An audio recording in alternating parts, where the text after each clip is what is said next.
प्रिय दर्शक बंधुओं, आज की यह पावन कथा हर कोई पूरी श्रद्धा और एकाग्रता के साथ नहीं सुन पाता, क्योंकि मंगलवार का दिन भगवान हनुमान की महिमा को समझने और उनके आशीर्वाद को प्राप्त करने का अत्यंत पवित्र अवसर होता है। संकट मोचन, बल और भक्ति के प्रतीक भगवान हनुमान को अटूट विश्वास, सेवा और साहस के देवता के रूप में जाना जाता है। जिस मन में सच्ची श्रद्धा, निस्वार्थ भक्ति और राम नाम के प्रति प्रेम होता है, उसी मन में हनुमान जी का दिव्य वास होता है। आज का यह विशेष दिन मंगलवार को पड़ा है, जो भगवान हनुमान को समर्पित है। जब श्रद्धा और भक्ति के साथ इस दिन हनुमान जी का व्रत और पूजन किया जाता है, तो यह अत्यंत शुभ और फलदायी बन जाता है। भगवान हनुमान की कृपा से जीवन के सभी दुख, भय, कष्ट और बाधाएं दूर होने लगती हैं और भक्त के जीवन में शक्ति, साहस और सकारात्मक ऊर्जा का संचार होता है। आप सभी से विनम्र निवेदन है कि इस कथा को शांत चित्त, पूर्ण श्रद्धा और गहरे विश्वास के साथ सुने। यह कथा केवल शब्दों का संग्रह नहीं, बल्कि भक्ति, शक्ति और दिव्य ऊर्जा का प्रवाह है। जब हम सच्चे मन से भगवान हनुमान का स्मरण करते हैं, जय श्री राम और क्या हनुमान चालीसा का पाठ करते हैं, तो हमारे जीवन के सभी संकट धीरे धीरे समाप्त होने लगते हैं। मंगलवार का दिन विशेष रूप से भगवान हनुमान की आराधना के लिए श्रेष्ठ माना जाता है। इस दिन व्रत रखना, हनुमान जी को सिंदूर, चमेली का तेल, गुड़ और चने का भोग लगाना तथा हनुमान चालीसा का पाठ करना अत्यंत पुण्यदायी होता है। इस दिन किया गया जप और पूजा कई गुना फल देता है और जीवन में सफलता के नए मार्ग खोलता है। कहा जाता है कि जो भक्त इस दिन सच्चे मन से भगवान हनुमान का व्रत रखते हैं, उनके जीवन में भय समाप्त होता है, शत्रु बाधाएं दूर होती हैं और जीवन में साहस, सुख और समृद्धि का वास होता है। उनकी सभी मनोकामनाएं पूर्ण होती हैं और जीवन में आने वाली कठिनाइयां धीरे धीरे समाप्त हो जाती हैं। यदि आपको यह संदेश शुभ लगे, तो हमारे इस आध्यात्मिक परिवार से जुड़ने के लिए चैनल को लाइक, शेयर और सब्सक्राइब अवश्य करें। कमेंट में जय बजरंगबली लिखकर अपनी श्रद्धा प्रकट करें। भगवान हनुमान हम सभी पर अपनी कृपा दृष्टि बनाए रखें और हमारे जीवन को शक्ति, साहस और सफलता से भर दें। जय बजरंगबली। अयोध्या नगरी के वैश्य पथ पर स्थित धनपाल की हवेली किसी राजमहल से कम नहीं थी। हवेली के द्वार पर संगमरमर के दो विशाल सिंह बने हुए थे, जो उनके ऐश्वर्य की पहरेदारी करते प्रतीत होते थे। अंदर प्रवेश करते ही एक विशाल प्रांगण था, जहां रंग बिरंगे फूलों की क्यारियां थीं और बीचों बीच संगमरमर का एक फव्वारा था, जिसके पानी की मधुर ध्वनि सारे वातावरण को शीतल बनाए रखती थी। धनपाल सेठ इस नगर के सबसे बड़े रत्न व्यापारी थे। उनके पास माणिक, पन्ना, नीलम और हीरे के अद्वितीय भंडार थे। उनके व्यापारिक जहाज लंका, सुवर्णद्वीप और चीन तक जाते थे। नगर के कोने कोने में उनके गोदाम थे, जिनमें रेशमी वस्त्र, मसाले और बहुमूल्य धातुएं भरी रहती थीं। धनपाल की गिनती राज्य के 3 सबसे बड़े करदाताओं में होती थी और राजा भी उनका आदर करते थे। लेकिन धनपाल के इस वैभव का असली आभूषण उनकी पुत्री मंगला थी। मंगला का जन्म कार्तिक पूर्णिमा की रात को हुआ था, जब आकाश में चंद्रमा अपनी पूर्ण कला में था। तभी से लोग कहने लगे थे कि यह कन्या अपने साथ सौंदर्य और गुणों की वर्षा लेकर आई है। मंगला का रूप वर्णन करना कठिन था। उसके मुख पर चंद्रमा की शीतलता थी, उसकी आंखों में कमल की कोमलता थी और उसकी मुस्कान में वसंत ऋतु की मादकता थी। उसके लंबे घने केशों में जब वह चमेली के फूल सजाती थी, तो उसकी सुगंध पूरे कमरे में फैल जाती थी। परंतु मंगला का वास्तविक सौंदर्य छिंदे उसके गुणों में था। वह अत्यंत विदुषी थी। उसने 14 विद्याओं और 60 कलाओं में दक्षता प्राप्त कर रखी थी। वह वेदों और उपनिषदों का गहन अध्ययन किए हुए थी। वीणा वादन में वह इतनी निपुण थी कि आश्रमों के विद्वान भी उसकी प्रशंसा करते थे। उसकी वाणी में मिठास थी। वह कभी किसी के प्रति कठोर शब्द नहीं बोलती थी। घर के सभी नौकर चाकर उससे प्रेम करते थे, क्योंकि वह उन्हें अपने परिवार के समान मानती थी। धनपाल को अपनी पुत्री पर अपार गर्व था। उसकी माता का देहांत बचपन में ही हो गया था। तब से धनपाल ने पिता और माता दोनों का स्नेह उसे दिया था। वह उसकी हर इच्छा पूरी करता था। उसने मंगला के लिए अलग से एक पुस्तकालय बनवाया था, जहां हजारों हस्तलिखित ग्रंथ रखे थे।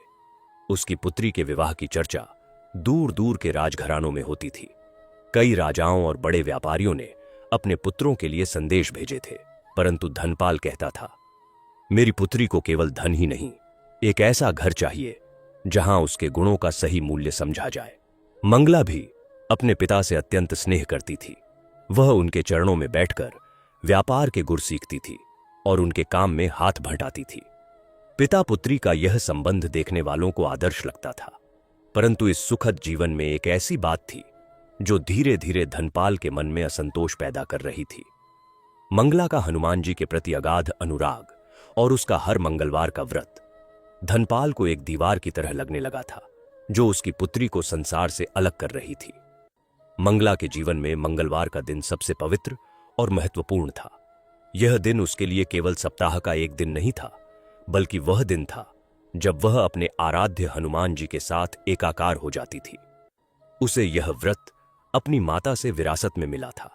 जब मंगला केवल 7 वर्ष की थी, तब उसकी माता ने उसे हनुमान चालीसा सिखाई थी और कहा था, बेटी, बजरंगबली संकटों का नाश करने वाले हैं।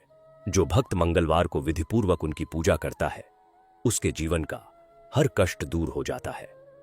माता के स्वर्गवास के बाद हनुमान जी ही मंगला के एकमात्र सहारे बन गए। वह मानती थी कि प्रभु उसके ऊपर माता की तरह कृपा बरसा रहे हैं। हर मंगलवार को मंगला ब्रह्म मुहूर्त में ही जाग जाती थी, जब रात का अंधकार कम हो रहा होता था और पक्षियों का कलरव प्रारंभ हो जाता था। सबसे पहले वह स्नान करती थी। स्नान के लिए वह कुएं का शीतल जल लेती थी और उसमें गंगा जल मिलाकर स्नान करती थी। फिर वह साधारण परंतु पवित्र लाल या पीले वस्त्र धारण करती थी। लाल रंग हनुमान जी को अत्यंत प्रिय है। यह बात उसने अपनी माता से सीखी थी। उसके बाद वह उस छोटे से कक्ष में जाती थी जहां उसने संगमरमर की एक सुंदर हनुमान प्रतिमा स्थापित कर रखी थी। यह प्रतिमा उसने अपने हाथों से सजाई थी। प्रतिमा के सामने उसने हमेशा अखंड दीपक जलाकर रखा था। पूजा की तैयारी मंगला एक दिन पहले ही कर लेती थी। वह स्वयं बाजार जाकर ताजे फूल, सिंदूर, चंदन, तुलसी दल और लड्डुओं का भोग लाती थी। पूजा प्रारंभ करने से पहले वह कक्ष को गंगा जल से शुद्ध करती थी। फिर वह हनुमान जी का चोला चढ़ाती थी, उनका सिंदूर से श्रृंगार करती थी और तुलसी दल अर्पित करती थी। उसके बाद वह हनुमान चालीसा का पाठ प्रारंभ करती थी।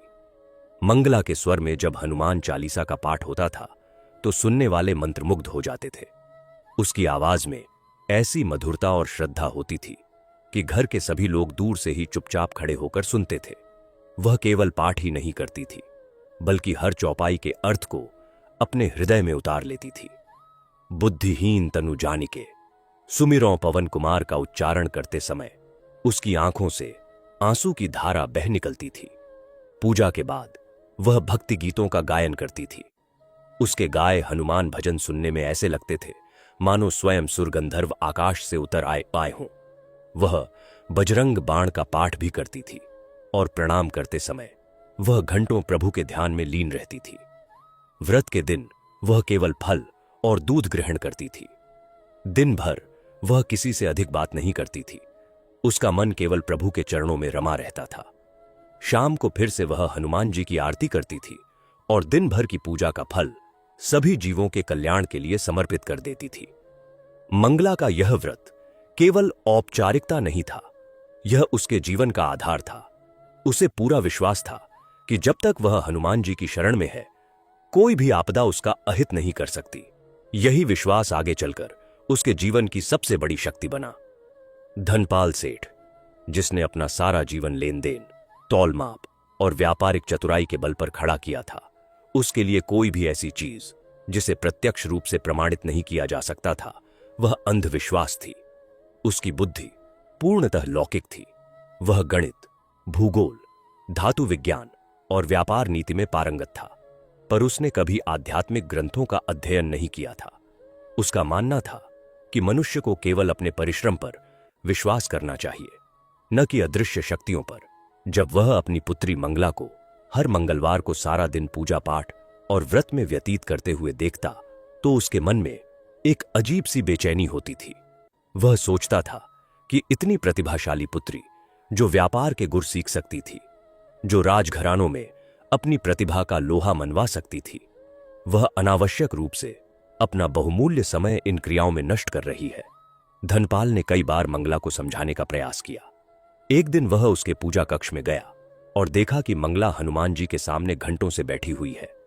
उसने कहा, बेटी, देखो तुम्हारा चेहरा व्रत के कारण पीला पड़ गया है। तुम इतनी कमजोर हो रही हो। हनुमान जी ने तुम्हें बुद्धि दी है, उस बुद्धि का उपयोग करो। संसार में सफलता केवल कर्म से मिलती है। बैठे बिठाए भगवान किसी के घर भाग्य नहीं लिखते। मंगला ने विनम्रता से उत्तर दिया, पिताजी, भक्ति किसी सौदे की तरह नहीं है कि इसमें लाभ हानि देखी जाए। यह तो मन की शांति का मार्ग है। हनुमान जी ने मुझे यह शक्ति दी है कि मैं अपने कर्तव्यों का पालन कर सकूं। धनपाल यह सुनकर और अधिक चिढ़ गया। उसे लगा कि उसकी पुत्री अब उसकी बात नहीं मानती। धीरे धीरे धनपाल का यह असंतोष क्रोध में बदलने लगा। उसके व्यापारिक मित्र भी उसे उकसाते थे। एक दिन उसका घनिष्ठ मित्र चंदक सेठ उससे मिलने आया। उसने धनपाल से कहा, सेठ जी, सुना है आपकी बेटी बहुत धार्मिक हो गई है। यह तो ठीक नहीं है।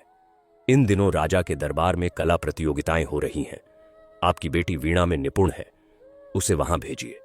पर यह व्रत पूजा उसकी प्रतिभा को दबा रहे हैं। लोग कहेंगे कि धनपाल सेठ की बेटी साधु संतों की तरह रहने लगी है।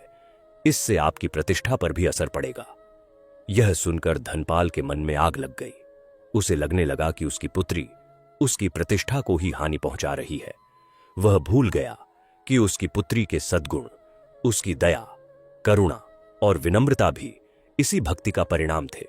उसने यह भी भूला दिया कि मंगला की माता भी यही व्रत करती थीं।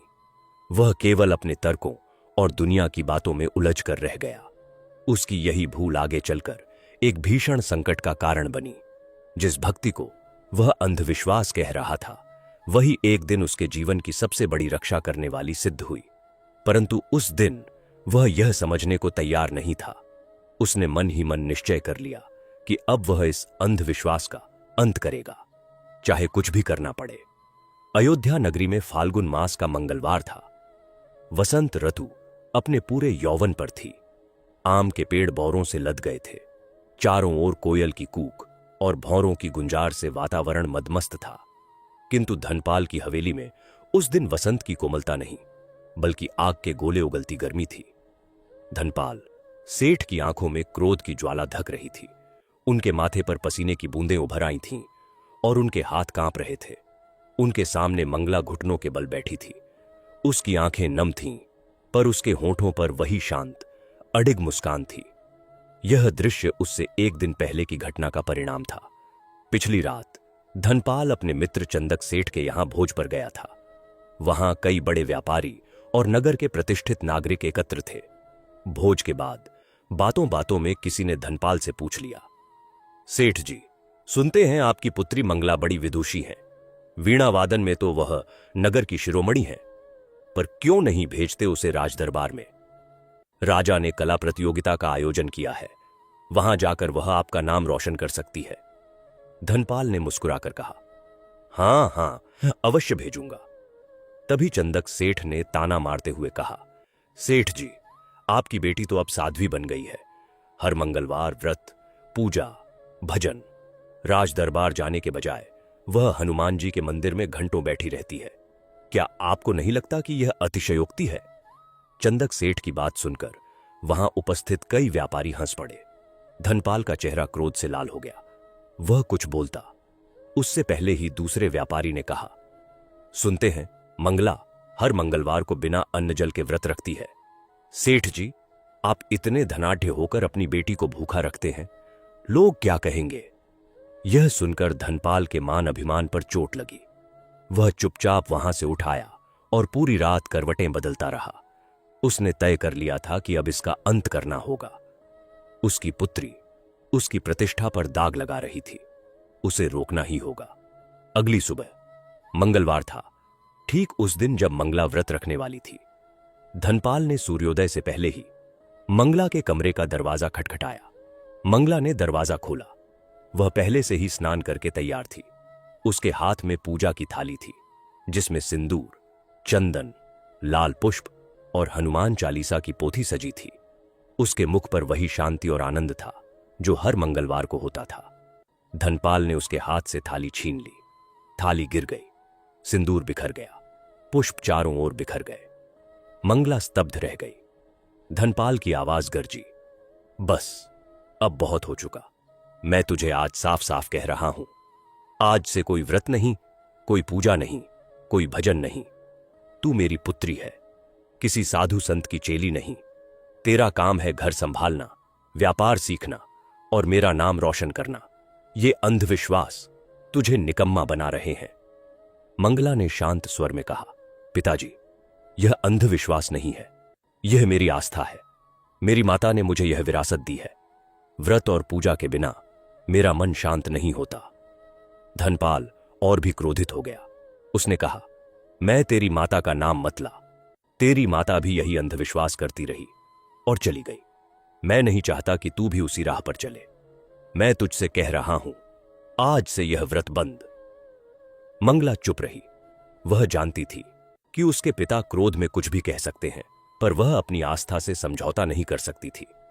उसने धीरे से कहा, पिताजी, मैं आपकी आज्ञा का पालन करती हूं, परंतु हनुमान जी की भक्ति को नहीं छोड़ सकती। यह मेरे जीवन का आधार है। यह सुनते ही धनपाल का क्रोध 7वें आसमान पर पहुंच गया। उसने अपनी मुट्ठी भींच ली और आंखों में आग लेकर बोला, तो फिर सुन ले, आज यही तेरा आखिरी दिन है इस घर में। यदि तूने आज व्रत किया या कभी भी इस घर में हनुमान जी की पूजा की, तो मैं तुझे इस घर से निकाल दूंगा। मैं कहता हूं, आज मंगलवार है, आज व्रत मत करना, नहीं तो तुझे अंदर आने का दरवाजा नहीं मिलेगा। यह कहकर धनपाल ने उसके कमरे का दरवाजा पटक दिया और चला गया। मंगला वहीं फर्श पर बैठी रह गई। उसके मन में दो भावनाएं संघर्ष कर रही थीं। एक ओर उसके पिता की आज्ञा थी, दूसरी ओर उसकी आस्था। वह जानती थी कि यदि उसने पिता की आज्ञा मानी तो उसकी आस्था कमजोर हो जाएगी, और यदि उसने व्रत किया तो उसे घर छोड़ना पड़ेगा। वह अपने कमरे में बैठकर रोती रही। उसने हनुमान जी से प्रार्थना की, प्रभु, मुझे मार्ग दिखाओ। मैं तुम्हारी भक्ति नहीं छोड़ सकती, परंतु पिता की आज्ञा भी मेरे लिए धर्म है। उसने घंटों ध्यान किया। अंततः उसके हृदय में निर्णय पक्का हो गया। वह जानती थी कि सच्ची भक्ति छुप कर नहीं की जाती। उसने तय कर लिया कि वह व्रत करेगी, चाहे कुछ भी हो। उसके मन में हनुमान जी के प्रति इतना विश्वास था कि वह जानती थी प्रभु उसका मार्गदर्शन करेंगे। उसने उठकर बिखरी हुई थाली को समेटा, नए फूल लाए और अपने पूजा कक्ष की ओर चल दी। उसने सोचा था कि छुपकर पूजा कर लेगी, परंतु उसके पिता की निगरानी इतनी कड़ी थी कि वह छुप नहीं सकती थी। फिर भी उसने अपने हृदय में हनुमान जी का ध्यान किया और व्रत का संकल्प लिया। उस दिन उसने अन्न जल ग्रहण नहीं किया। वह अपने कमरे में बैठकर मानसिक रूप से हनुमान चालीसा का पाठ करती रही। उसने तय कर लिया था कि वह अपने पिता के सामने भी सत्य का मार्ग नहीं छोड़ेगी।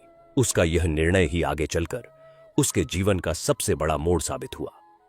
वह मंगलवार का दिन धीरे धीरे बीत रहा था, पर मंगला के लिए यह दिन जीवन का सबसे कठिन परीक्षा का दिन था। उसके पिता धनपाल ने पूरे घर में पहरे बिठा दिए थे। उसने सभी नौकर चाकरों को सख्त हिदायत दे दी थी कि मंगला को पूजा कक्ष में न जाने दिया जाए। पूजा कक्ष का दरवाजा बंद कर दिया गया था और उसकी चाबी धनपाल ने अपने पास रख ली थी। उसने मंगला के कमरे के बाहर 2 दासियों को खड़ा कर दिया था जो उस पर निगरानी रख रही थीं। धनपाल ने सोचा था कि इस प्रकार वह अपनी पुत्री को व्रत करने से रोक लेगा। मंगला अपने कमरे में अकेली थी। उसके सामने न तो हनुमान जी की प्रतिमा थी, न पूजा की सामग्री, न ही कोई मंत्र पुस्तक, परंतु उसके हृदय में हनुमान जी विराजमान थे। वह जानती थी कि सच्ची पूजा के लिए न तो मंदिर की आवश्यकता होती है, न प्रतिमा की, न ही किसी बाहरी सामग्री की। सच्ची पूजा तो हृदय से होती है। उसने अपने कमरे का दरवाजा अंदर से बंद कर लिया। उसने एक कोने में चटाई बिछाई और उस पर बैठ गई। उसने अपने सामने मानसिक रूप से हनुमान जी का ध्यान किया। उसकी आंखें बंद थीं, पर उसके मन की आंखों के सामने बजरंगबली की सुंदर मूर्ति साकार हो रही थी। वह देख रही थी मानो हनुमान जी उसके सामने खड़े हैं। उनके मुख पर कृपा की मुस्कान है, उनके हाथ में गदा है और वह उसे आशीर्वाद दे रहे हैं। मंगला ने मानसिक रूप से हनुमान जी का पूजन प्रारंभ किया। उसने अपने मन में ही स्नान, आसन, पाद्य, अर्घ्य, आचमन, स्नान, बस, वस्त्र, यज्ञोपवीत, गंध, पुष्प, धूप, दीप, नैवेद्य, फल, तांबूल, दक्षिणा, आरती और प्रदक्षिणा का भावपूर्ण समर्पण किया। उसके हृदय में भक्ति का ऐसा उफान था कि उसे बाहरी सामग्री की आवश्यकता ही नहीं पड़ी।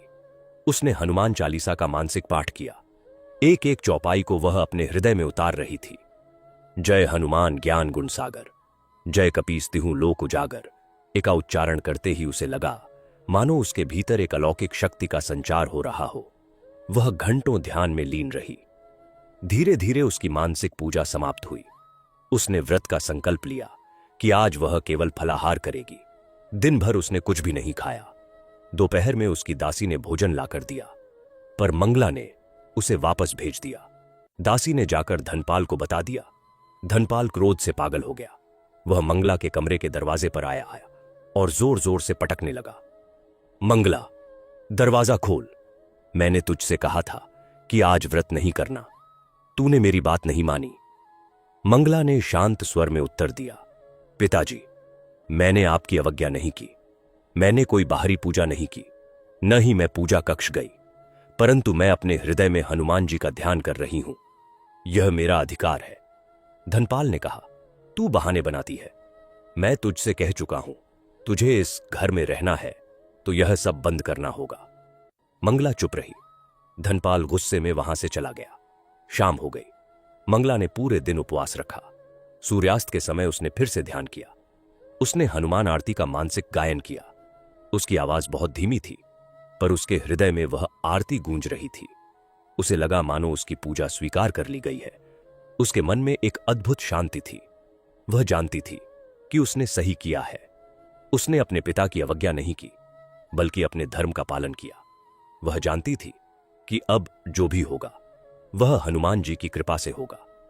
रात में उसने एक फल ग्रहण किया और व्रत का पारण किया। उसने सोचा था कि शायद उसके पिता का क्रोध शांत हो जाएगा, पर उसकी यह आशा व्यर्थ थी। धनपाल को किसी ने बता दिया था कि मंगला ने पूरे दिन कुछ नहीं खाया, यानी उसने व्रत रखा। यह बात धनपाल के लिए असहनीय थी। उसने तय कर लिया कि अब वह अपनी धमकी को अमल में लाएगा। उसकी पुत्री ने उसकी आज्ञा का उल्लंघन किया था और वह इसे बर्दाश्त नहीं कर सकता था। उसने मन ही मन निर्णय ले लिया कि कल प्रातः ही मंगला को घर से निकाल दिया जाएगा। उस रात धनपाल सो नहीं सका और मंगला भी नहीं सोई। वह अपने कमरे में बैठी हनुमान जी से प्रार्थना करती रही। उसने प्रार्थना की, प्रभु, आपने मुझे भक्ति का मार्ग दिखाया, अब आप ही मेरी रक्षा करें। मैं आपके चरणों में अपना जीवन समर्पित करती हूं। उसकी आंखों से आंसू बह रहे थे, पर उसके हृदय में विश्वास की ज्योति जल रही थी। अगली सुबह सूर्योदय से पहले ही धनपाल उठ गया। उसकी आंखों में रात भर की नींद न होने के कारण लाली थी, पर उसकी आंखों में जो आग थी वह कहीं अधिक भयानक थी। उसने अपने नौकरों को बुलाया और मंगला के कमरे का दरवाजा खोलने का आदेश दिया। मंगला पहले से ही जाग रही थी।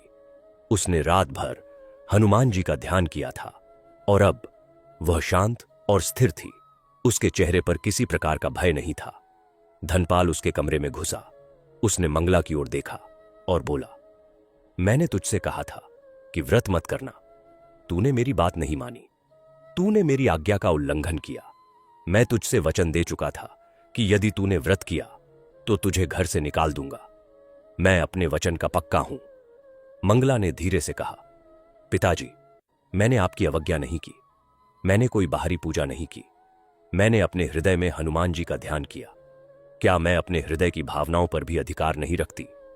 धनपाल ने कहा, बहाने मत बना। तूने व्रत रखा, यह मुझे पता चल गया। तूने मेरी आज्ञा तोड़ी। अब तू इस घर में नहीं रह सकती। मैं तुझसे मुंह नहीं दिखाना चाहता। मंगला की आंखों में आंसू आ गए। उसने कहा, पिताजी, मैं आपकी एकमात्र पुत्री हूं। मेरी माता नहीं है। आप मुझे कहां भेज रहे हैं? मैं कहां जाऊंगी? धनपाल का हृदय पत्थर का हो चुका था। उसकी आंखों में एक बूंद भी दया नहीं थी। उसने कहा, जहां तेरी इच्छा। तेरे हनुमान जी तेरा सहारा करें। तूने उन्हें अपना सब कुछ मान लिया है, तो अब उन्हीं के पास जा। धनपाल ने एक नौकर को बुलाया और कहा, इसे घर से बाहर निकालो, इसका कोई सामान नहीं देना, जैसे आई थी वैसे ही जाए। मंगला ने देखा कि उसके पिता के हृदय में कोई नरमी नहीं है। वह समझ गई कि अब यहां रहकर वह केवल अपमान ही सहेगी। उसने अपने पिता के चरण स्पर्श किए। धनपाल ने अपने पैर खींच लिए और मुंह फेर लिया। मंगला ने कहा, पिताजी, मैं आपकी पुत्री हूं, यह संबंध कोई नहीं तोड़ सकता। चाहे आप मुझे घर से निकाल दें, पर मेरे हृदय में आपके लिए प्रेम और सम्मान सदा रहेगा। मैं प्रार्थना करूंगी कि हनुमान जी आपको सद्बुद्धि दें। यह कहकर मंगला उठी और कमरे से बाहर निकल गई। वह हवेली के दरवाजे की ओर चल दी। घर के सभी नौकर चाकर चुपचाप खड़े देख रहे थे।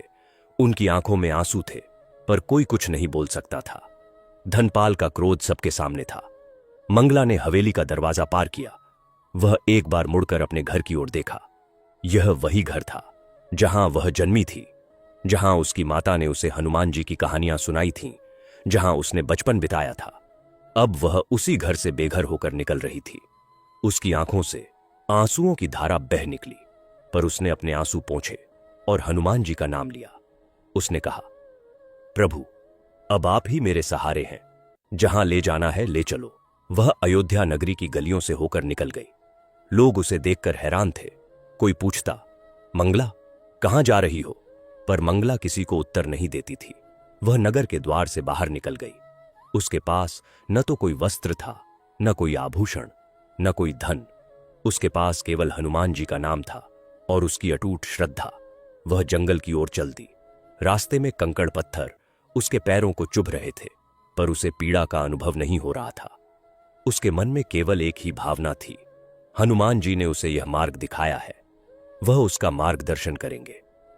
वह चलती रही जब तक कि नगरी उसकी दृष्टि से ओझल नहीं हो गई। फिर वह एक विशाल वट वृक्ष के नीचे बैठ गई। उसने उसी वृक्ष के नीचे हनुमान जी का ध्यान किया और प्रार्थना की, प्रभु, मैं आपकी हूं, आप जहां रखें वही मेरा घर है। उस रात वह उसी वृक्ष के नीचे सो गई। आकाश में तारे चमक रहे थे और मंगला के हृदय में हनुमान जी के प्रति विश्वास की ज्योति जल रही थी। वह जानती थी कि यह अंत नहीं है, बल्कि एक नई शुरुआत है। हनुमान जी उसकी रक्षा अवश्य करेंगे। उसकी यह आस्था ही आगे चलकर उसके जीवन को नई दिशा देने वाली थी। अयोध्या नगरी के सुनहरे द्वार पार करते ही मंगला के पैरों के नीचे की जमीन बदल गई थी। अब वह मखमली फर्श पर नहीं, बल्कि कंकड़ पत्थरों और सूखे पत्तों से बिछड़े रास्ते पर चल रही थी। उसके पीछे वह नगरी थी जहां वह राजकुमारी की तरह रहती थी। संगमरमर के महल, रेशमी वस्त्र, सुगंधित तेल और हर सुख सुविधा। उसके सामने था घना जंगल, जहां सूरज की किरणें पेड़ों की घनी छांव में खो जाती थीं और हवा में मिट्टी और पत्तों की सौंधी गंध थी। उसके पास अब न तो कोई दासी थी, न कोई पालकी, न सोने के आभूषण, न रेशमी वस्त्र। उसके पास केवल वही साधारण सूती वस्त्र थे जो उसने उस सुबह पहने थे, और उसके हृदय में हनुमान जी के प्रति वह अटूट विश्वास जो किसी भी संपत्ति से बड़ा था। जैसे जैसे वह नगर से दूर जाती गई, उसके कदम धीमे पड़ते गए। एक बार वह मुड़कर देखना चाहती थी, पर उसने अपनी आंखें आगे की ओर ही रखीं। उसे पता था कि यदि वह पीछे देखेगी तो उसका हृदय और अधिक द्रवित हो जाएगा। वह उस घर को याद कर रही थी जहां उसका बचपन बीता था, जहां उसकी माता ने उसे गोद में खिलाया था, जहां उसके पिता ने उसे विद्या सिखाई थी। वह सब अब केवल अच्छा स्मृतियां रह गई थीं। उसकी आंखों से आंसू बह रहे थे, पर वह चुपचाप चलती जा रही थी। उसने मन ही मन हनुमान जी का नाम जपना शुरू कर दिया। हनुमान, हनुमान, हनुमान। यही नाम उसके होठों पर था और यही नाम उसके हृदय में गूंज रहा था। उसे लग रहा था मानो हर कदम पर हनुमान जी उसके साथ चल रहे हैं, उसकी रक्षा कर रहे हैं। जंगल घना होता जा रहा था।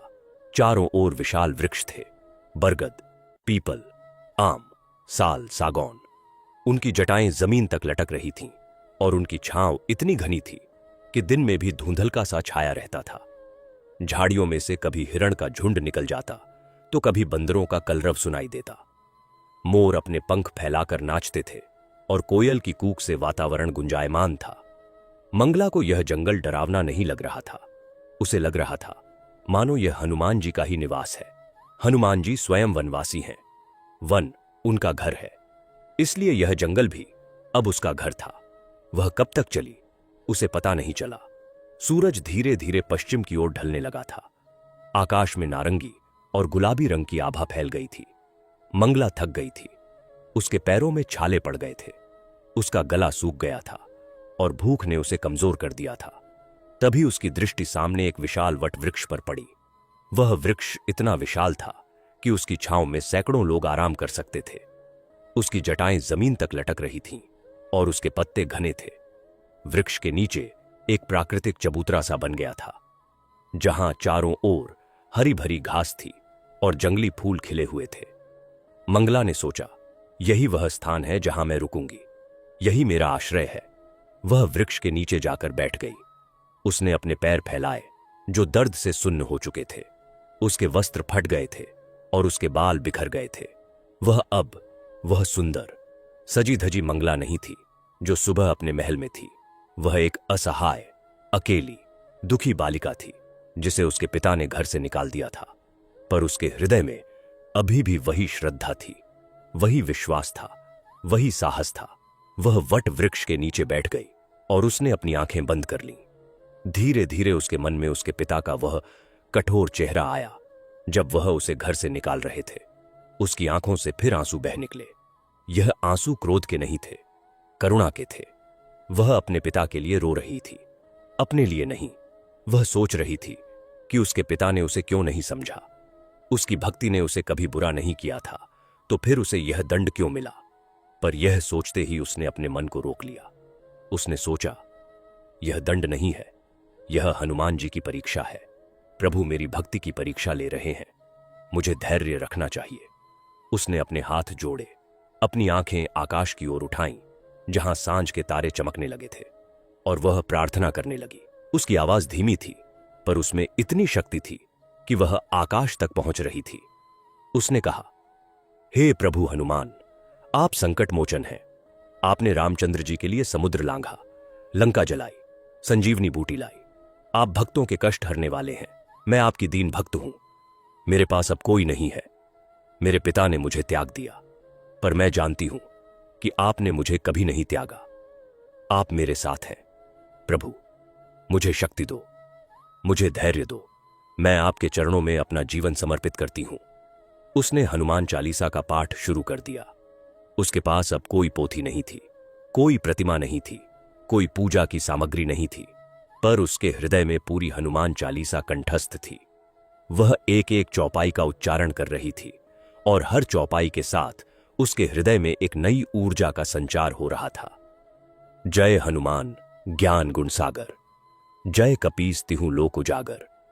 यह सुनते ही उसे लगा मानो उसके भीतर एक ज्योति जल उठी हो। रामदूत अतुलित बल धामा, अंजनी पुत्र पवन सुत नामा। यह पढ़ते ही उसे लगा मानो हनुमान जी उसके सामने खड़े हैं। उनकी आंखों में कृपा है, उनके हाथ में गदा है और वह उसे आशीर्वाद दे रहे हैं। वह घंटों पाठ करती रही। उसकी आवाज धीरे धीरे और गंभीर होती गई। उसे न भूख का एहसास था, न प्यास का, न थकान का। वह केवल ध्यान में लीन थी। जंगल के जानवर, हिरण, बंदर, मोर सब चुपचाप दूर से उसे देख रहे थे, मानो वे भी उसकी प्रार्थना सुन रहे हों। रात गहरा गई। आकाश में चांद निकल आया और उसकी चांदनी वट वृक्ष के नीचे चांदी की तरह बिखर गई। मंगला ने अपनी प्रार्थना समाप्त की और उसने हनुमान जी से एक बार फिर प्रार्थना की, प्रभु, आप जहां रखें वही मेरा घर है। यह वृक्ष ही मेरा आश्रय है, मुझे स्वीकार है। उसने वृक्ष के नीचे घास बिछाकर लेट गई। उसके ऊपर तारों भरा आकाश था और उसके हृदय में हनुमान जी का नाम था। वह सो गई। उस रात उसने सपना देखा कि हनुमान जी उसके पास आए और बोले, भय मत कर मंगला, मैं तुम्हारे साथ हूं। तुम्हारी भक्ति का फल तुम्हें अवश्य मिलेगा। एक दिन सारा राज्य तुम्हारी भक्ति का गुणगान करेगा। मंगला की नींद में एक शीतल हवा का झोंका आया और उसके माथे से थकान धो गया। जब वह सुबह उठी तो उसके चेहरे पर वही शांति थी, वही विश्वास था। वह जानती थी कि हनुमान जी उसके साथ हैं और उसका जीवन अब एक नई दिशा में जाएगा। वट वृक्ष के नीचे मंगला के दिन बीतने लगे। वह प्रतिदिन सुबह उठती, वृक्ष के पास बहने वाली नदी में स्नान करती, फिर वृक्ष के नीचे बैठकर हनुमान जी का ध्यान और पाठ करती। दिन में वह जंगल में फल फूल इकट्ठा करती, जंगली आम, बेर, जामुन, कंदमूल, इन्हीं से अपनी जीविका चलाती। उसने वृक्ष के पास पत्थरों से एक छोटी सी वेदी बना ली थी, जहां वह प्रतिदिन पुष्प अर्पित करती थी। जंगल के जानवर अब उससे घबराते नहीं थे। हिरण उसके पास आकर बैठ जाते थे, बंदर उससे फल ले लेते थे और पक्षी उसके कंधे पर आकर बैठ जाते थे। मंगला को लगता था मानो यह जंगल ही उसका परिवार बन गया है, परंतु उसके मन में एक बात हमेशा बनी रहती थी, उसके पिता। वह उनके लिए प्रतिदिन प्रार्थना करती थी कि हनुमान जी उन्हें सद्बुद्धि दें। वह यह भी जानती थी कि यह जीवन स्थायी नहीं है। हनुमान जी ने उसे सपने में जो कहा था वह सच होगा, उसे विश्वास था, पर वह नहीं जानती थी कि कब और कैसे। वह धैर्यपूर्वक प्रतीक्षा कर रही थी।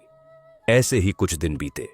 एक दिन जब सूर्योदय का समय था और मंगला अपनी सुबह की प्रार्थना में लीन थी, उसने देखा कि जंगल के मार्ग से एक व्यक्ति आ रहा है। पहले तो वह दूर से एक छोटा सा बिंदु दिखा, फिर धीरे धीरे वह बिंदु बड़ा होता गया। जैसे जैसे वह पास आया, मंगला ने देखा कि वह एक महात्मा थे, एक साधु। उनकी आयु लगभग 60 वर्ष की थी, पर उनका शरीर अभी भी तप से चमक रहा था। उनके सिर पर जटाएं थीं जो सफेद हो चुकी थीं, पर उनमें एक अजीब सी ऊर्जा थी। उनके गले में रुद्राक्ष की माला थी और उनके हाथ में एक कमंडल था। उनके मुख पर एक अद्भुत तेज था, वह तेज जो वर्षों के तप और साधना से आता है। उनकी आंखें शांत और गहरी थीं, मानो वे सब कुछ देख रहे हों पर किसी से कुछ कह नहीं रहे हों। महात्मा ने मंगला को देखा। उनकी दृष्टि उस पर पड़ते ही वे कुछ क्षण के लिए स्थिर हो गए। उन्होंने देखा कि एक युवा कन्या, जिसके वस्त्र फटे हुए थे, जिसके बाल बिखरे हुए थे, जो एक वृक्ष के नीचे बैठी हनुमान जी का ध्यान कर रही थी। उसके चेहरे पर कोई दुहक नहीं था, कोई शिकायत नहीं थी। उसके चेहरे पर केवल शांति थी और उसकी आंखों में विश्वास की ज्योति जल रही थी। महात्मा ने देखा कि उसके आसपास का वातावरण कितना पवित्र था। वृक्ष के नीचे वह वेदी, उस पर चढ़े ताजे फूल और चारों ओर जानवर शांतिपूर्वक बैठे हुए थे। महात्मा समझ गए कि यह कोई साधारण कन्या नहीं है, यह कोई भक्त है, सच्ची भक्त। महात्मा धीरे धीरे वट वृक्ष के नीचे आए। मंगला ने उन्हें देखा और तुरंत उठकर खड़ी हो गई। उसने हाथ जोड़कर प्रणाम किया और कहा, नमो नारायण। महात्मा जी, आपका आगमन हुआ, कृपया विराजमान हो। महात्मा ने उसे आशीर्वाद दिया, दीर्घायु भव, तुम्हारा सौभाग्य उदय हो। मंगला ने उनके लिए वृक्ष के नीचे एक आसन बिछाया, सूखे पत्तों और घास का, और उन्हें बैठाया। उसने जंगली फलों का भोग लगाया और उन्हें अर्पित किया। महात्मा ने फल ग्रहण किए और मंगला की ओर देखा।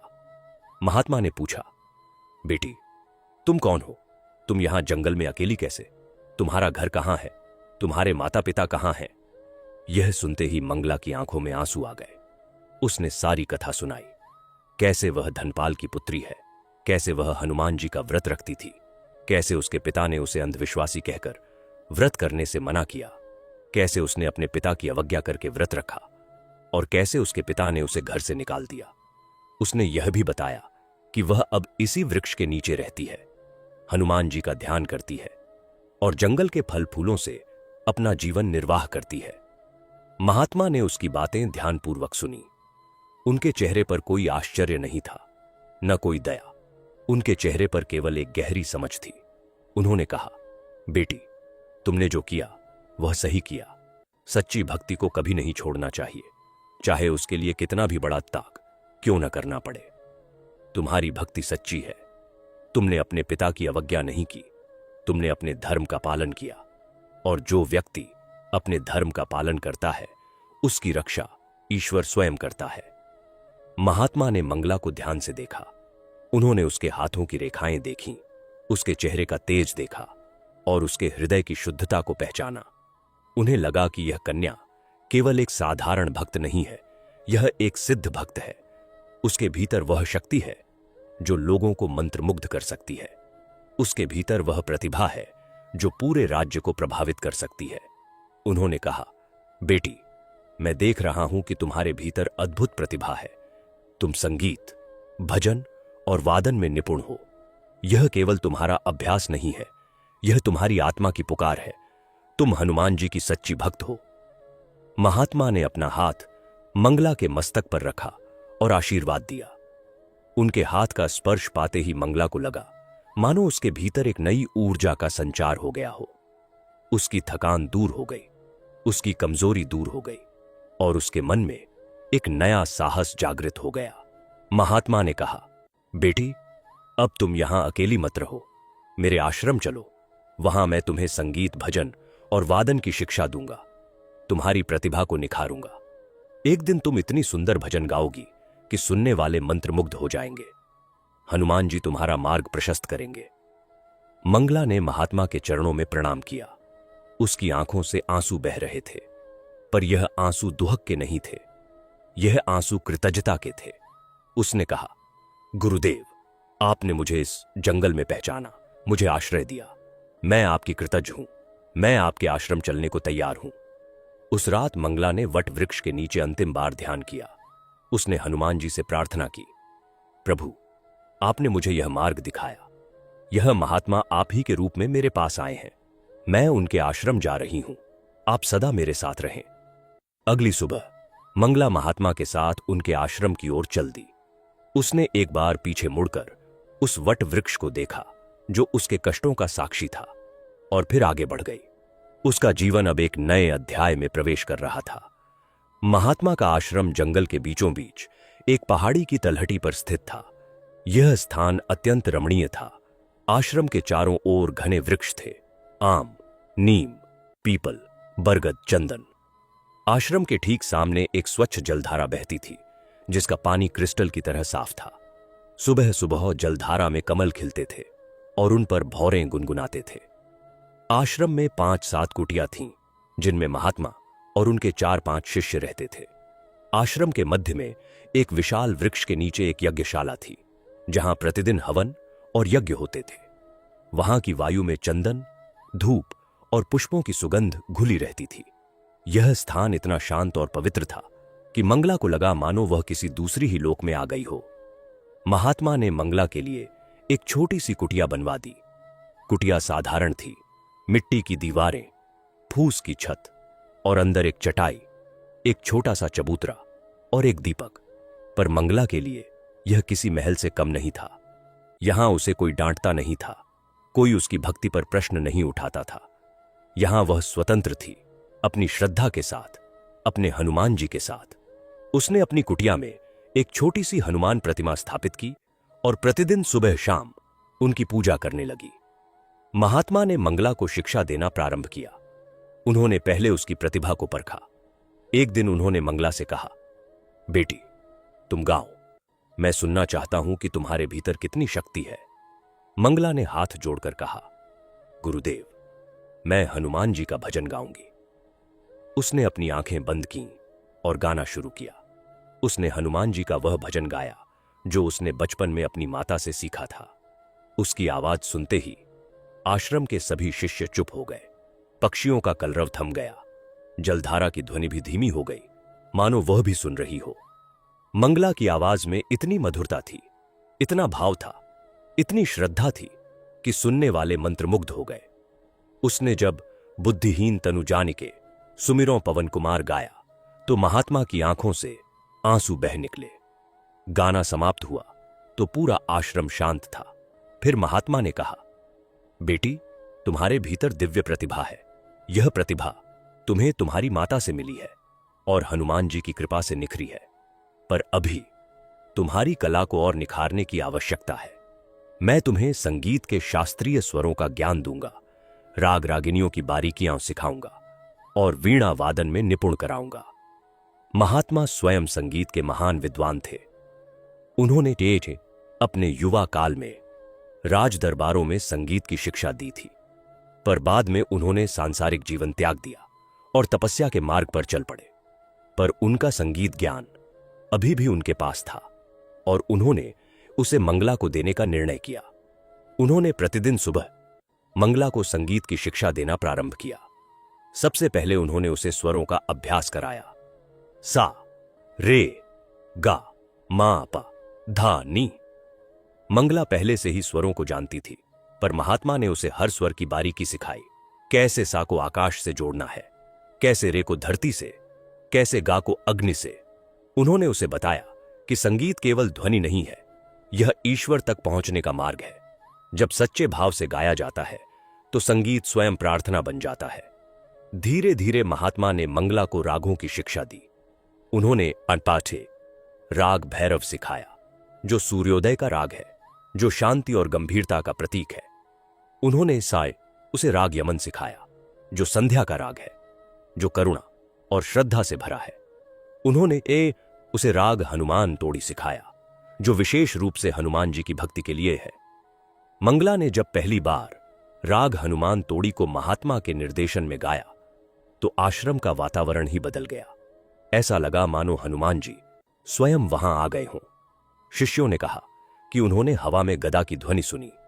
महात्मा ने मंगला को वीणा वादन भी सिखाया। आश्रम में एक प्राचीन वीणा थी जो महात्मा के गुरु से चली आ रही थी।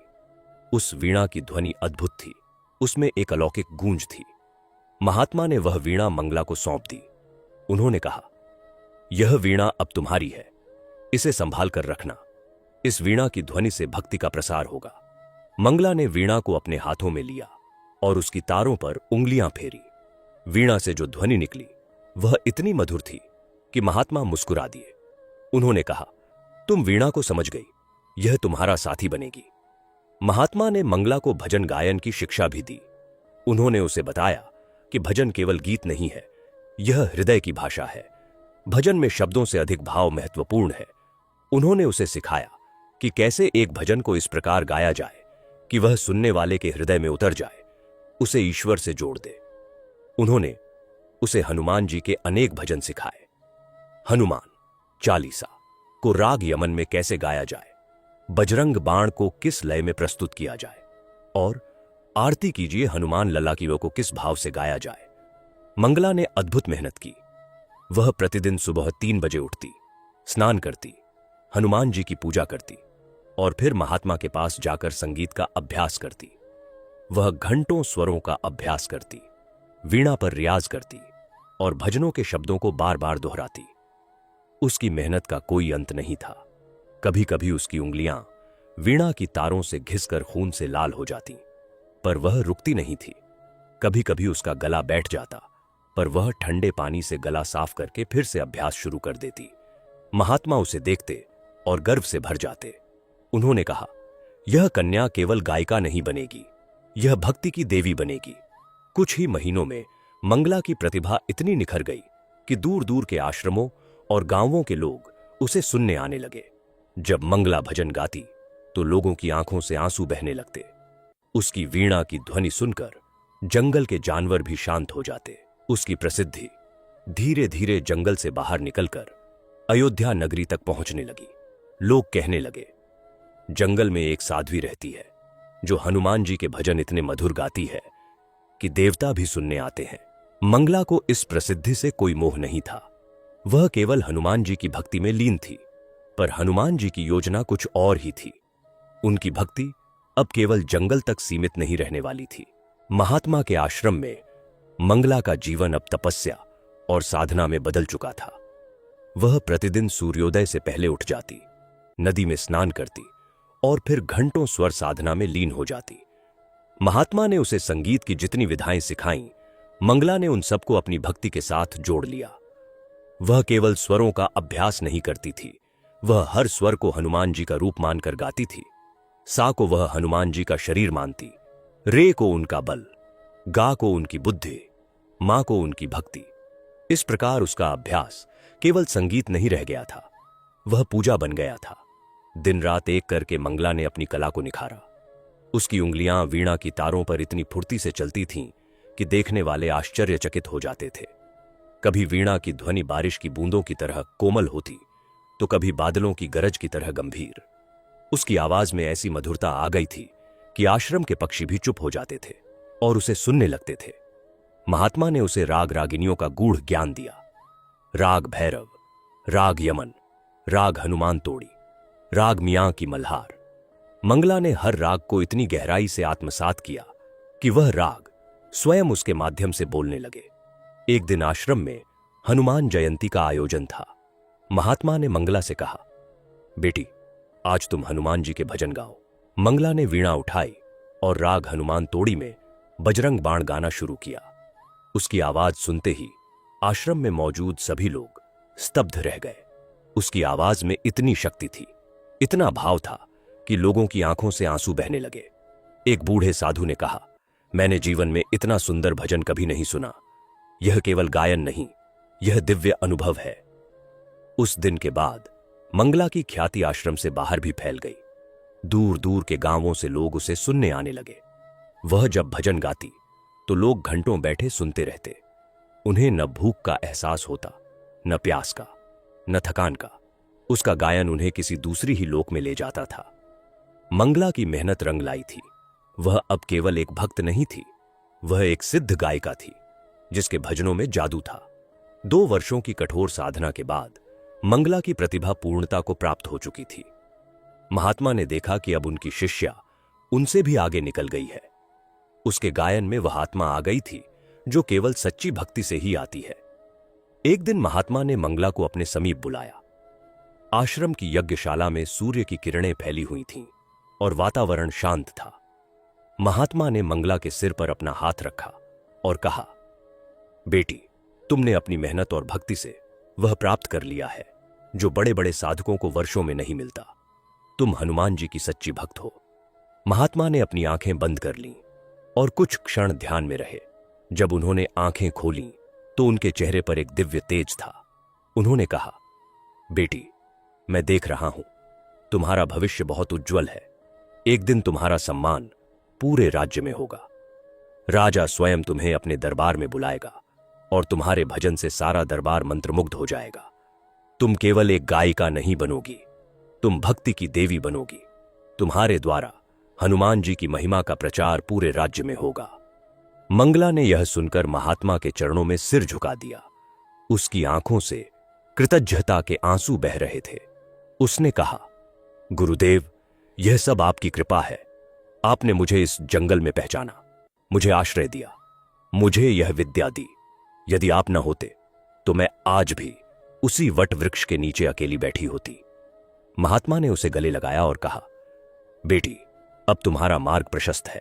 जाओ और हनुमान जी की भक्ति का प्रचार करो। याद रखना, जब भी संकट आए हनुमान जी का नाम लेना, वह तुम्हारी रक्षा अवश्य करेंगे। महात्मा का यह आशीर्वाद मंगला के लिए एक दिव्य वचन बन गया। उसे पूरा विश्वास था कि उसके गुरु की भविष्यवाणी सच होगी। उसने अपनी वीणा उठाई और आश्रम से बाहर निकल गई। वह अब उस मंगला से बिल्कुल अलग थी जो 2 वर्ष पहले आश्रम में आई थी। तब वह एक दुखी, असहाय बालिका थी। अब वह एक सिद्ध भक्त थी, एक कलाकार थी जिसके पास वह प्रतिभा थी जो लोगों के हृदय को छू सकती थी। अयोध्या राज्य के राजा सुप्रताप एक धर्मात्मा और कला प्रेमी शासक थे। उनके दरबार में कवि, संगीतकार, नर्तक सभी को सम्मान मिलता था। राजा स्वयं संगीत के जानकार थे और अच्छे गायन को सुनना उनका प्रिय शौक था। एक दिन राजा ने अपने मंत्रियों से कहा, मैंने सुना है कि हमारे राज्य में अनेक प्रतिभाशाली भजन गायक हैं। मैं चाहता हूं कि दरबार में एक भजन प्रतियोगिता का आयोजन किया जाए। राज्य के कोने कोने से सभी प्रतिभाशाली गायकों को बुलाया जाए। जो सबसे सुंदर भजन गाएगा उसे राज्य का शिरोमणि संगीतकार घोषित किया जाएगा। राजा के आदेश के साथ ही दूत राज्य के सभी भागों में दौड़ पड़े। उन्होंने नगरों, गांवों, आश्रमों और मंदिरों में यह सूचना फैला दी। जब यह सूचना जंगल के आश्रमों तक पहुंची तो लोगों ने मंगला का नाम लिया। उन्होंने दूतों से कहा, हमारे जंगल में एक साध्वी रहती है, मंगला। वह हनुमान जी के भजन इतने सुंदर गाती है कि सुनने वाले मंत्रमुग्ध हो जाते हैं। उसे बुलाइए। दूतों ने मंगला के बारे में सुना और उसकी खोज शुरू की। कुछ दिनों बाद वे उस मंदिर में पहुंचे जहां मंगला अब रह रही थी। दूतों ने मंगला को देखा। वह साधारण वस्त्रों में थी। उसकी वीणा उसके पास थी और उसके चेहरे पर वही शांति थी जो सच्चे भक्तों के चेहरे पर होती है। दूतों ने राजा का संदेश सुनाया। राजा सुप्रताप आपको दरबार में भजन प्रतियोगिता में आमंत्रित करते हैं। आपकी प्रतिभा की ख्याति दूर दूर तक फैली है। राजा आपके गायन को सुनना चाहते हैं। मंगला ने यह सुनकर हाथ जोड़े और कहा, राजा की आज्ञा मेरे लिए आदर की बात है। मैं अवश्य आऊंगी, पर मैं यह स्पष्ट कर देना चाहती हूं कि मैं किसी प्रतियोगिता के लिए नहीं, बल्कि हनुमान जी की भक्ति के लिए गाती हूं। यदि राजा भक्ति सुनना चाहते हैं तो मैं अवश्य आऊंगी। दूत वापस लौटे और राजा को मंगला का संदेश सुनाया। राजा ने कहा, यह साध्वी सच्ची भक्त लगती है। मैं स्वयं इसका गायन सुनना चाहता हूं। उन्होंने मंगला के लिए दरबार में विशेष आसन की व्यवस्था करवा दी। मंगला के आगमन की तैयारियां होने लगीं। राजा, राजकुमार, मंत्री, सेनापति सभी उसके गायन को सुनने के लिए उत्सुक थे। मंगला को जब यह आमंत्रण मिला तो उसने हनुमान जी का ध्यान किया। उसे महात्मा का आशीर्वाद याद आया। एक दिन तुम्हारा सम्मान पूरे राज्य में होगा। उसे विश्वास था कि यह हनुमान जी की योजना का हिस्सा है। उसने अपनी वीणा उठाई और राज दरबार की ओर चल दी। उसके मन में कोई घबराहट नहीं थी, केवल श्रद्धा थी। वह जानती थी कि वह जहां भी जाएगी हनुमान जी उसके साथ हैं। राजा सुप्रताप का दरबार उस दिन विशेष रूप से सजा हुआ था। राजा अपने सिंहासन पर विराजमान थे। उनके बगल में राजकुमार वीरेंद्र बैठे थे। चारों ओर मंत्री, सेनापति, विद्वान और नगर के प्रतिष्ठित नागरिक उपस्थित थे। राज्य के कोने कोने से आए गायक अपनी अपनी कला का प्रदर्शन कर रहे थे, पर सभी की निगाहें उस आदमी पर थीं जिसकी ख्याति दूर दूर तक फैली थी। जब मंगला का नाम पुकारा गया तो वह धीरे धीरे दरबार में आई। वह साधारण वस्त्रों में थी। उसके गले में कोई आभूषण नहीं था, केवल हनुमान जी की माला थी। उसके हाथ में वह प्राचीन वीणा थी जो महात्मा ने उसे दी थी। उसके चेहरे पर कोई घबराहट नहीं थी, केवल शांति और आत्मविश्वास था। उसने राजा को प्रणाम किया और आसन पर बैठ गई। मंगला ने अपनी आंखें बंद कर लीं और हनुमान जी का ध्यान किया। उसने वीणा पर उंगलियां रखीं और राग हनुमान तोड़ी में हनुमान चालीसा का पाठ शुरू किया। उसकी आवाज सुनते ही सारा दरबार स्तब्ध हो गया। उसकी आवाज में इतनी मधुरता थी, इतना भाव था कि सुनने वालों को लगा मानो वे किसी दूसरी ही लोक में पहुंच गए हों। जय हनुमान ज्ञान गुण सागर गाते ही राजा की आंखों से आंसू बह निकले। राजकुमार वीरेंद्र मंत्रमुग्ध होकर उसे देखता रहा। दरबार के सभी लोगों के हाथ स्वतः ही जुड़ गए। वहां उपस्थित अन्य गायकों ने भी मान लिया कि इस साध्वी के सामने उनकी कोई प्रतिस्पर्धा नहीं है। मंगला का गायन केवल कला नहीं था, यह आराधना थी, यह भक्ति थी। जब उसने गाना समाप्त किया तो पूरा दरबार खड़ा हो गया। राजा ने कहा, यह केवल गायन नहीं है, यह दिव्य अनुभव है। मैंने जीवन में इतना सुंदर भजन कभी नहीं सुना। मंगला के गायन से राजा सुप्रताप इतने प्रभावित हुए कि उन्होंने उसे दरबार में ही बुलाया।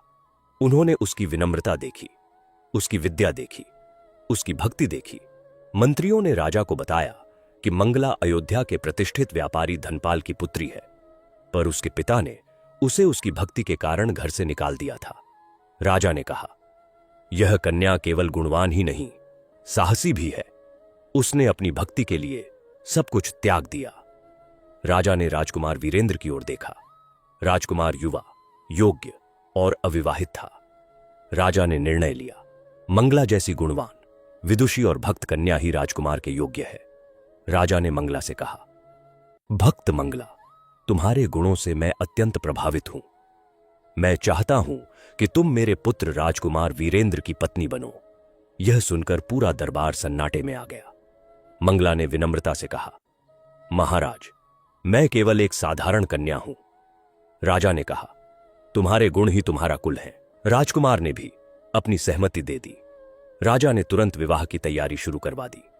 पूरे राज्य में यह समाचार फैल गया कि जंगल की साध्वी मंगला अब राजकुमारी बनने वाली है। विवाह धूमधाम से संपन्न हुआ। मंगला ने विवाह के दिन सबसे पहले हनुमान जी का ध्यान किया और उन्हें अपनी सफलता का श्रेय दिया। राजकुमारी बनने के बाद भी मंगला के स्वभाव में कोई बदलाव नहीं आया।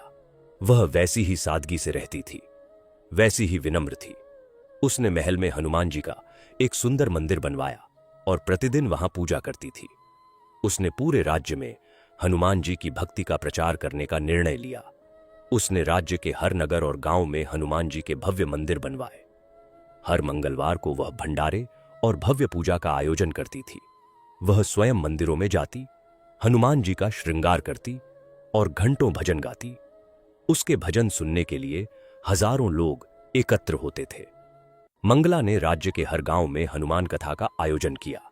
उसने आदेश दिया कि हर मंगलवार को सभी हनुमान मंदिरों में विशेष आरती हो और गरीबों को भोजन वितरित किया जाए।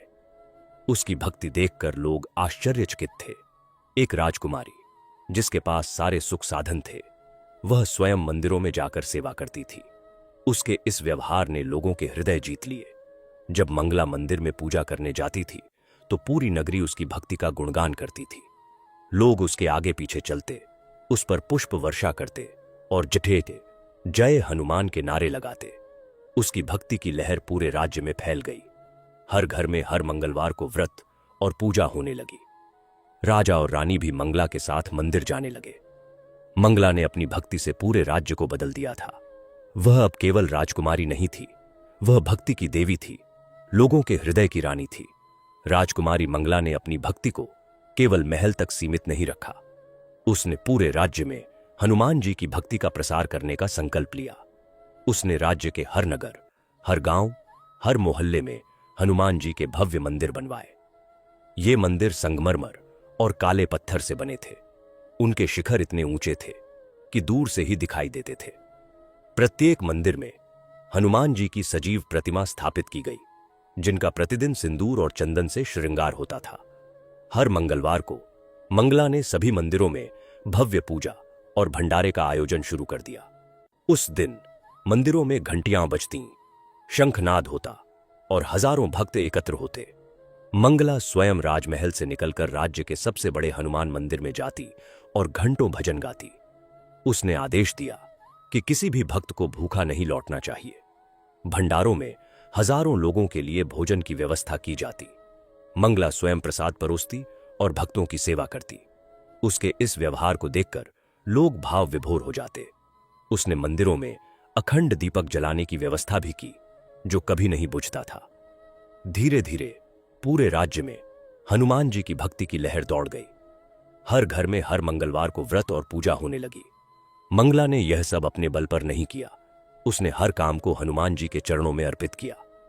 हर मंगलवार का दिन अब पूरे राज्य के लिए उत्सव का दिन बन चुका था। जिस दिन मंगला मंदिर जाती, उस दिन की तैयारी एक दिन पहले से ही शुरू हो जाती। नगर की सड़कों को साफ किया जाता, रंगोली बनाई जाती, हर घर के दरवाजे पर तोरण लगाए जाते। सूर्योदय से पहले ही मंगला राजमहल से निकलती। वह साधारण लाल वस्त्र धारण करती, हाथ में वीणा लेती। उसकी पालकी फूलों से सजी होती थी। जैसे ही पालकी नगर की मुख्य सड़क पर आती, लोगों की भीड़ उमड़ पड़ती।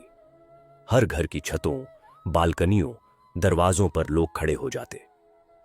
वे उस पर पुष्प वर्षा करते, अबीर उड़ाते और जय हनुमान, जय माता मंगला के नारे लगाते। बच्चे अपने माता पिता के कंधों पर बैठकर उसे देखते। बूढ़ी बूढ़ियां दोनों हाथ उठाकर आशीर्वाद देतीं। मंगला पालकी में बैठी यह सब देखती और उसकी आंखें भर आतीं। वह सोचती, यह वही नगरी है जहां से मुझे मेरे पिता ने निकाल दिया था, और आज यही नगरी मुझे देवी के समान पूज रही है। वह लोगों को आशीर्वाद देती और आगे बढ़ जाती। मंदिर पहुंचकर वह नंगे पैर सीढ़ियां चढ़ती, हनुमान जी का श्रृंगार करती और घंटों भजन गाती। उसके भजन सुनने के लिए हजारों लोग मंदिर के प्रांगण में खड़े हो जाते। उस दिन कोई भूखा नहीं रहता, सभी को प्रसाद मिलता।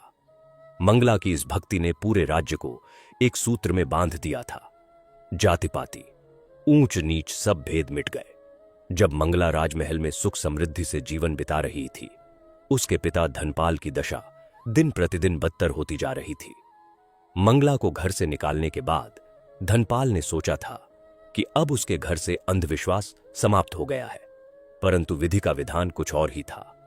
पहले तो उसके विश्वसनीय साझेदार ने उसे धोखा देकर उसका सारा रत्न भंडार खाली कर दिया और रातों रात गायब हो गया। इस धोखे ने धनपाल को इतना आघात पहुंचाया कि उसका शेष व्यापार भी चौपट हो गया। कर्जदारों ने पैसे मांगने शुरू कर दिए। एक एक करके उसकी सारी संपत्ति समाप्त हो गई। जो व्यापारी कभी 7 राज्यों में अपना नाम रोशन करता था, वह अब भिखारी बन गया। धनपाल अब उसी नगर की गलियों में भीख मांग रहा था जहां कभी उसकी हवेली के सामने से गुजरते हुए लोग सिर झुकाते थे। लोग उसकी दशा देखकर कहते, यह वही धनपाल है जिसने हनुमान जी की भक्त का अपमान किया था। देखो उसकी दशा क्या हो गई है। कुछ समय बाद धनपाल को कुष्ठ रोग हो गया। उसका शरीर सड़ने लगा। उसके हाथ पैरों पर घाव हो गए। अब लोग उसे देखकर भी दूर भागने लगे। वह दर दर भटकने लगा, एक नगर से दूसरे नगर, एक गांव से दूसरे गांव। उसे न कोई आश्रय मिलता था, न कोई सहारा। अपनी इस दयनीय दशा में धनपाल को अक्सर मंगला की याद आती थी। उसे वह दिन याद आता था जब उसने क्रोध में आकर उसे घर से निकाल दिया था। उसका हृदय अब पश्चाताप से भर गया था। वह मन ही मन हनुमान जी से प्रार्थना करने लगा, प्रभु, मैंने बहुत बड़ी गलती की। मैंने आपकी भक्त का अपमान किया। अब मुझे क्षमा कर दो।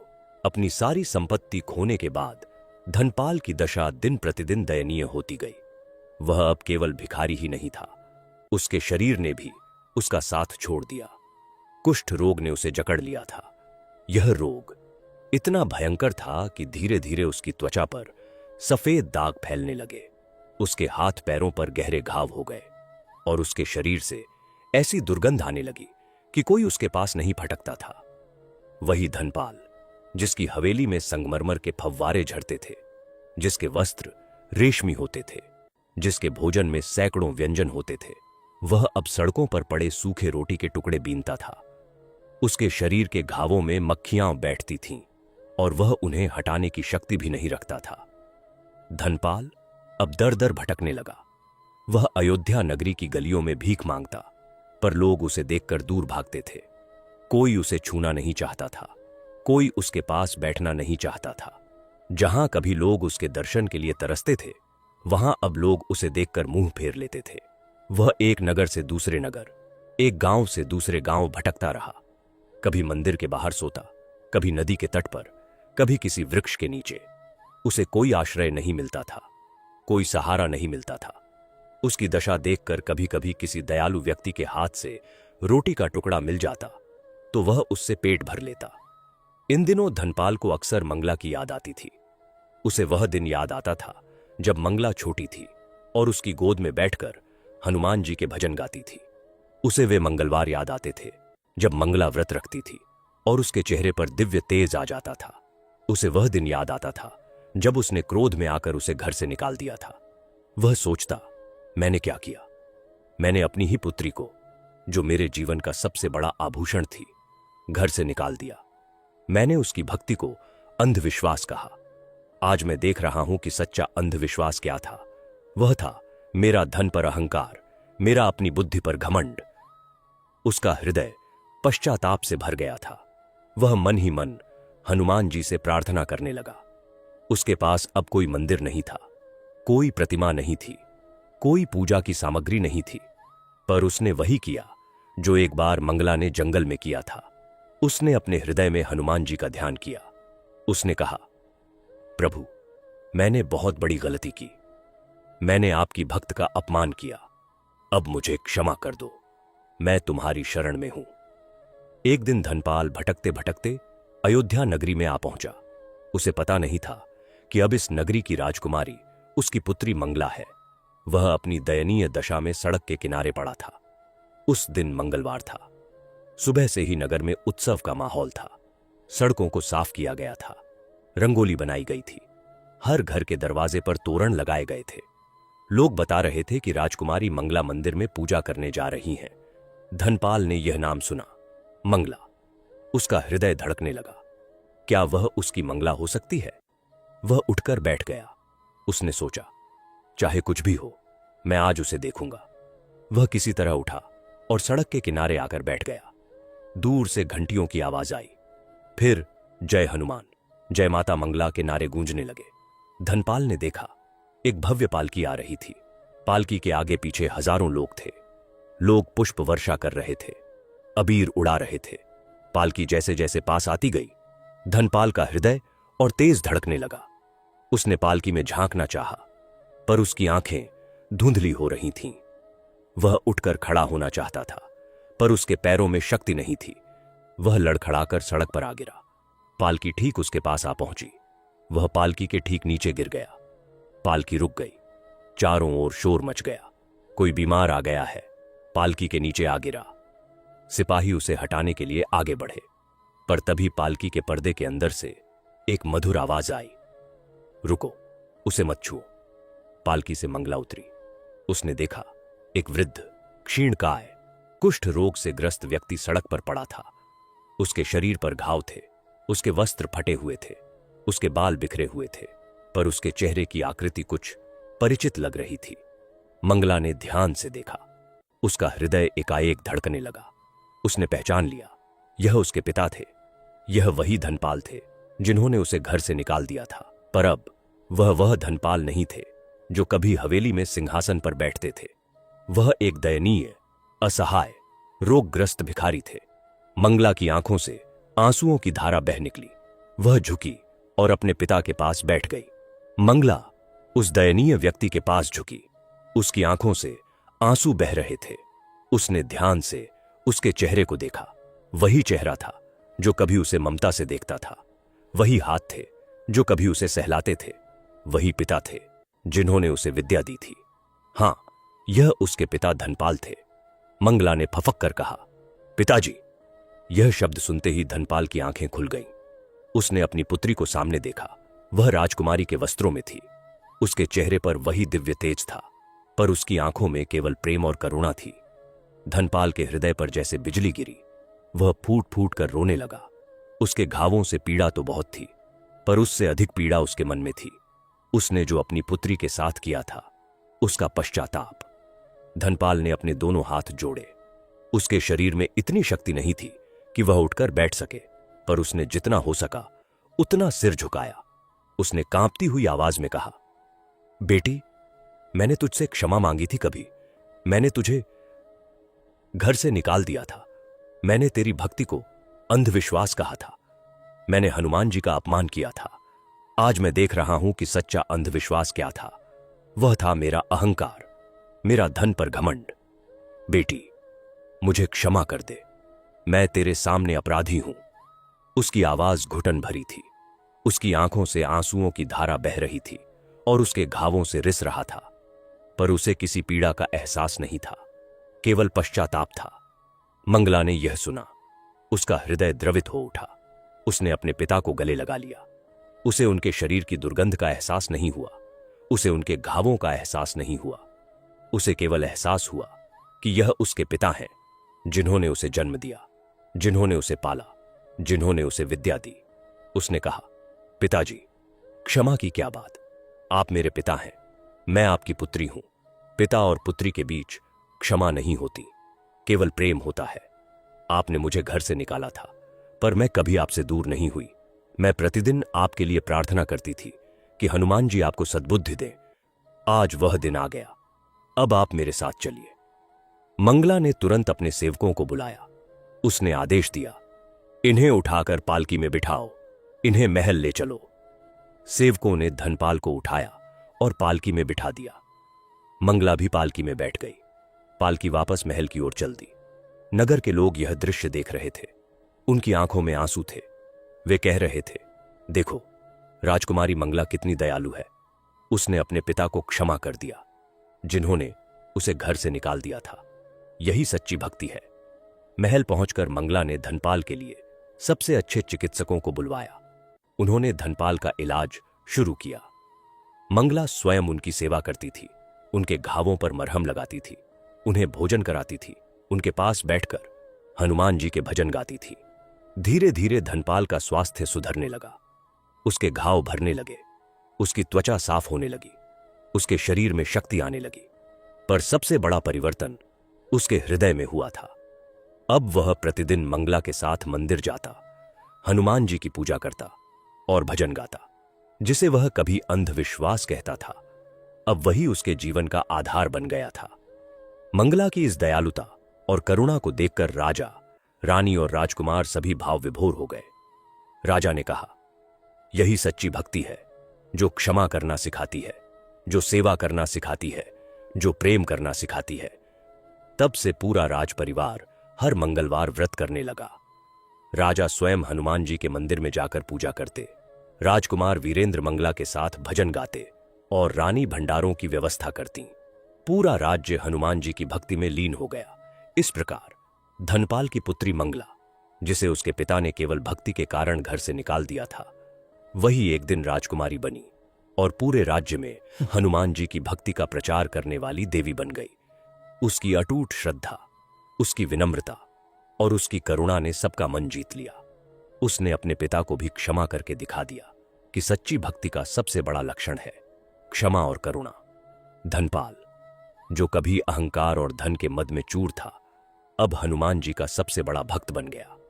उसने अपनी पुत्री के चरणों में सिर झुकाकर स्वीकार किया कि सच्चा धन केवल भक्ति है, सच्चा बल केवल विश्वास है। हनुमान जी ने अपने भक्त की रक्षा की और उसे वह सम्मान दिया जिसकी वह हकदार थी। इस कथा से हमें यह शिक्षा मिलती है कि सच्ची भक्ति कभी व्यर्थ नहीं जाती। हनुमान जी अपने भक्तों की कभी निराशा नहीं करते, चाहे कितने भी बड़े संकट आए। यदि हृदय में सच्ची श्रद्धा हो तो वे सबका निवारण करते हैं।